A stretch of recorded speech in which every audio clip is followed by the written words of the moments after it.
మనుషులు దరిద్రాన్ని సిగ్గుపడే విషయంగా భావిస్తారు. కాని నా దృష్టిలో అది రామయ్య వరప్రసాదం. ఒక అమూల్యమైన వరం. దీన్ని నేను మనస్ఫూర్తిగా గౌరవిస్తాను. అది నన్ను నేలతో పెనవేసుకుంది, జనులతో కలిపేసింది.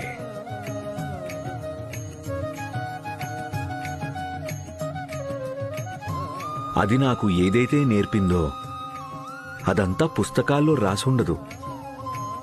జీవిత అనుభవాల నుంచి, రామయ్య భక్తుల సాన్నిధ్యం నుంచి నేర్చుకున్నాను.